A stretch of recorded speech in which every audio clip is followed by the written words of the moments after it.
Okay. If I don't take my pads and I don't take my helmet, then I can't do contact. So I'm just taking basically my pants and my girdle so that I can, get used to moving around in that. Hopefully this works.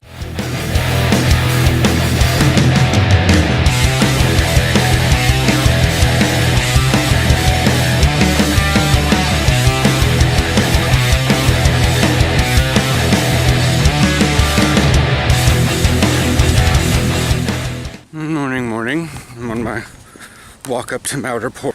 Had enough screaming at myself today. Internally screaming. I made a jokey Facebook post this morning.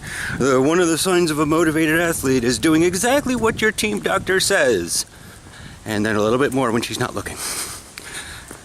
And because it sucks. Because I've had a history of being injured for a couple practices and not being able to participate in reps. And when you're not able to participate in reps because of injury, you're seen as weak. You're seen as unuseful to the team.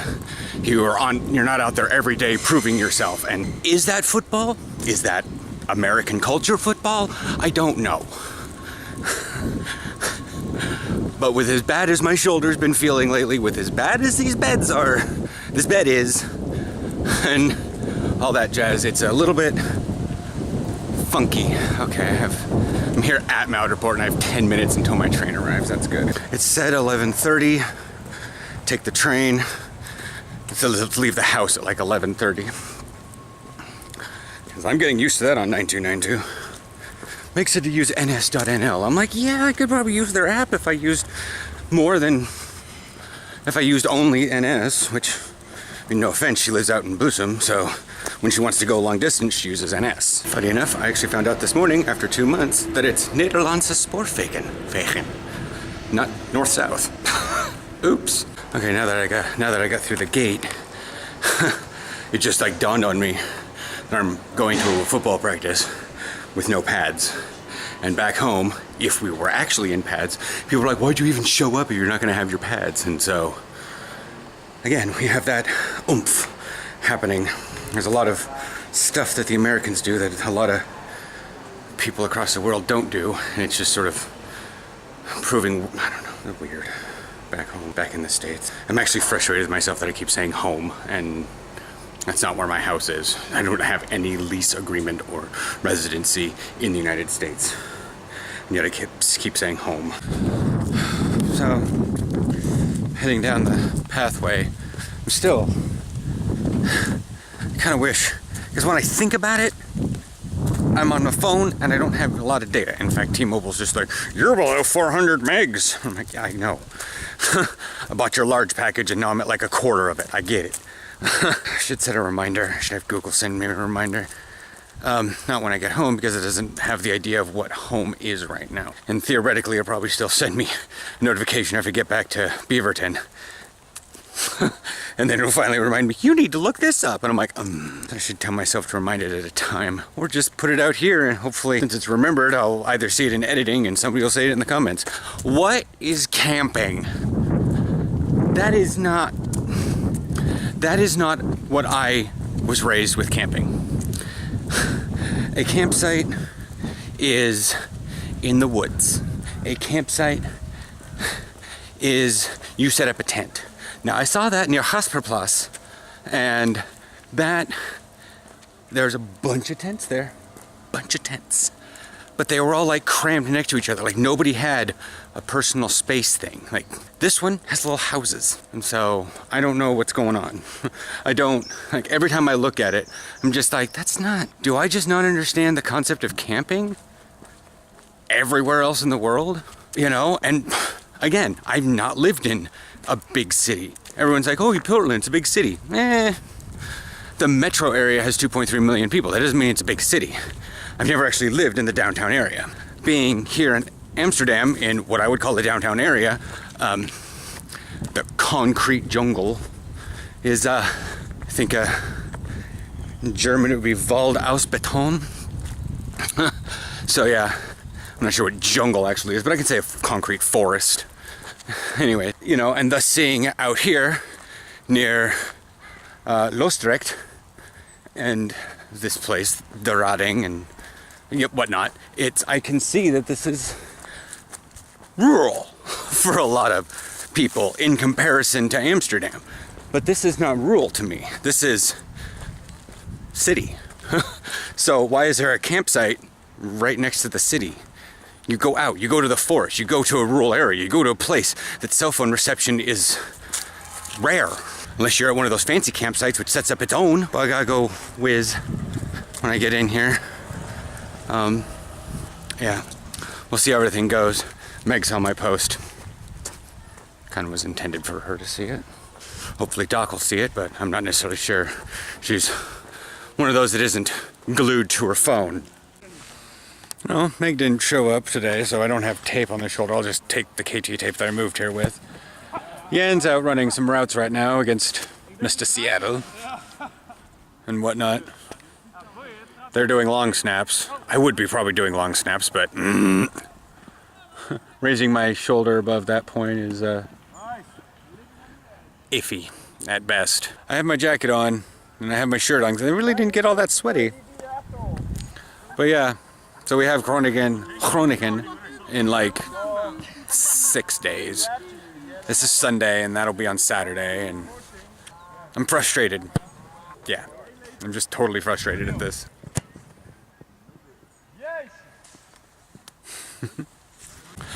Alright, I stuck around a little bit to chat. Just general chit chat.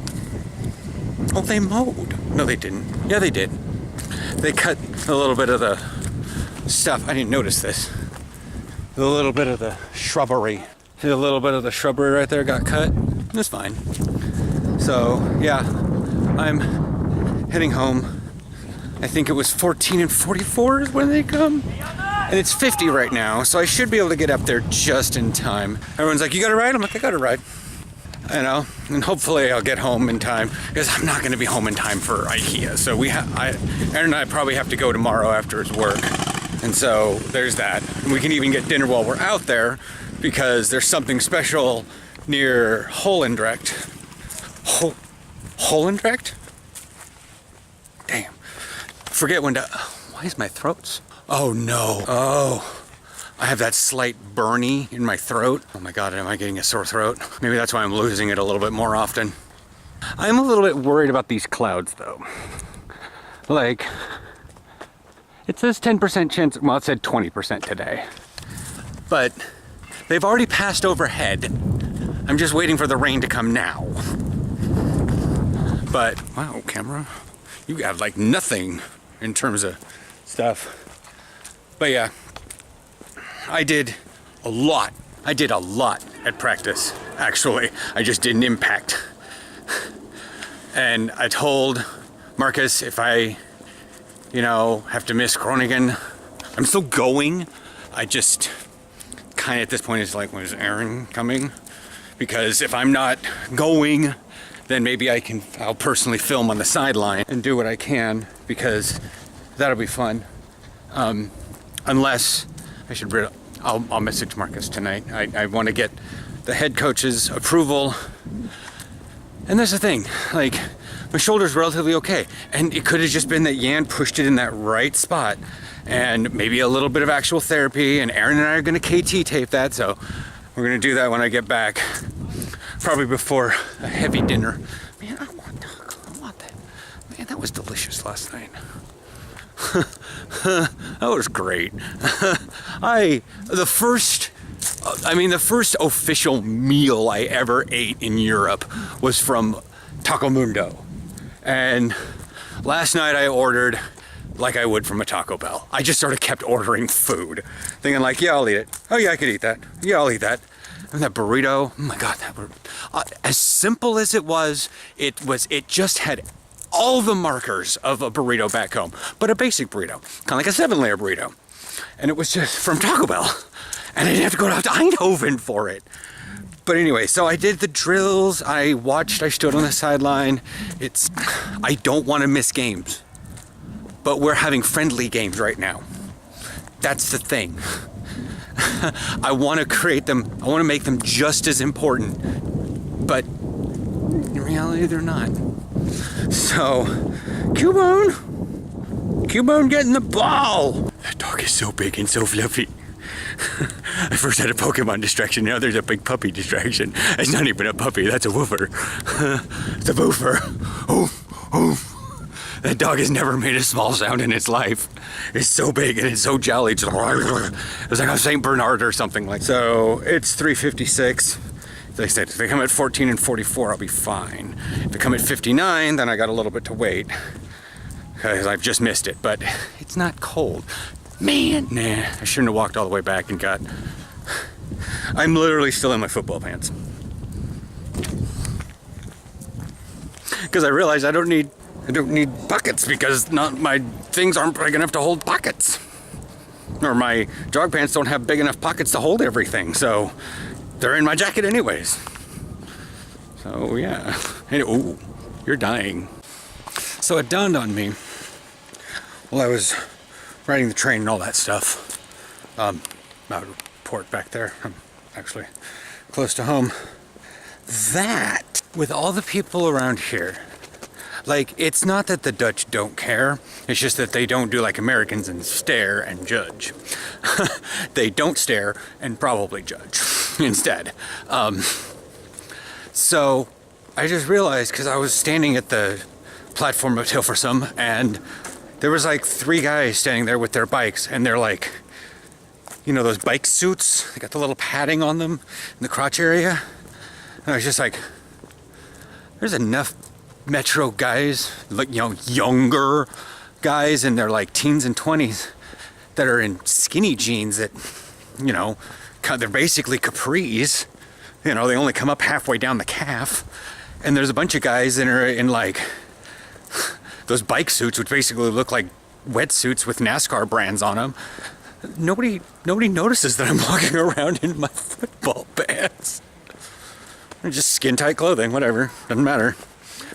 Totally different. If I did this at home, people would be looking at me, they'd be staring at me. What a nice little thing. I'm wearing my short sleeve hoodie, and I did not charge the camera. This is gonna be a short part of the video. Charged my phone all the way to like 86%, but didn't charge the camera. I like want to take a picture of those things and then translate it, but it's like, it seems there's these little things right back there. And a couple days ago, they looked like they were put in and they were like playing or just like hymnal orchestral style music, and everyone was in a half circle holding flowers, and everyone had also a phone or an actual camera. And it happened for like an hour. And I didn't realize that was placed there until I went downstairs. I think it was to go to the store, and I just saw, I'm like, ooh, that's shiny gold. But I can't read it right away. So I'm like, what's it say? Is it a memorial? Like, what is wrong with it? It's a memorial. I know, but it's like, well, I want to know more about the memorial. Yeah. It's in a public space, but I don't want to take a picture of it so I can take it home and translate it. That's awkward. Why? Just because it's the dead, and people tend to place a lot more emphasis on the dead for some reason. And I just like, there goes my science. There goes my scientist. So, this will be the last thing because the camera's dying, but Aaron pointed this one out. And like right above it is The Wolf of Valstraat. Yeah. The Wolf, English, of English, Valstraat, Dutch. Yeah, I'm wondering if these are posters that are intentionally not. I asked them. I actually asked the guys at practice if there is anything in this culture akin to Danglish or Spanglish, and they're like, no, we really don't have it. It's either just English or Dutch, or something in between. I'm like, that's the in between. We don't have a name for it. I'm like, oh, okay. The idea of Spanglish is not racist. It's just the fact that people tend to speak with a very, very heavy Mexican accent and somewhat interspersed Spanish words or Mexican words. Yeah. It's not race. Anyways, we will catch you tomorrow.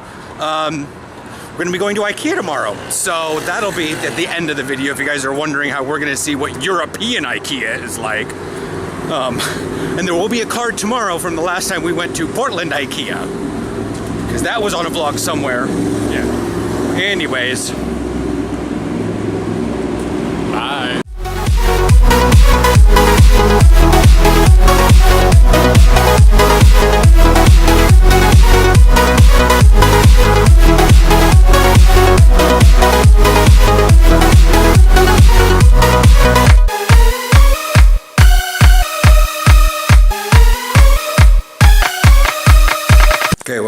little bit of post-credits pizzazz of me being pretty drunk.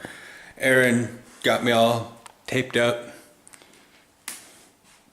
down there on the backside too. It's really hard to see. I'll show you guys in the bathroom. Anyways, I don't want to make this too long, but yeah. Stretching across the back. I think he got that top one here a little too far out, but you know, it's the first time doing it. Anyways, get you guys tomorrow for our IKEA run.